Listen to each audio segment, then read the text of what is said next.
บทธรรมสอนใจความดีบ่เคยสูญเปล่าในชีวิตของคนเฮาทุกคนล้วนต้องผ่านความทุกข์และความสุขปะปนกันไปบางเวลาเฮาอาจพบอุปสรรคหรือปัญหาที่เฮ็ดให้ใจท้อและหมดกำลังใจแต่ถ้าเฮาได้พิจารณาตามหลักธรรมของพระพุทธศาสนาจะเห็นว่าทุกสิ่งทุกอย่างล้วนเป็นไปตามเหตุและปัจจัย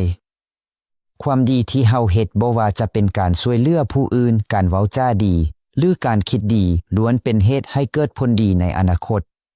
แม้นแต่บางเทื่อผลดีนั้นอาจบ่เกิดขึ้นในทันทีแต่มันจะสะสมเป็นบุญเป็นกุศลเหมือนเม็ดพันธุ์ที่ถึกหว่านลงในดินเมื่อมีเวลาและมีเงื่อนไขพอมันก็จะงอกงามเป็นผลที่ดีพระพุทธองค์ได้สอนให้คนเฮาดำรงชีวิตด้วยศีลสมาธิและปัญญาศีลเป็นพื้นฐานให้ชีวิตสงบสมาธิเฮ็ดให้ใจมั่นคงและปัญญาเฮ็ดให้เฮาเห็นความจริงของชีวิตเมื่อเฮาฝึกฝนตนเองตามทางนี้ใจของเฮาจะเบาและบ่ถึกความโลภความโกรธและความลงครอบงำดังนั้นขอให้ทุกคนอย่าท้อในการเฮ็ดความดี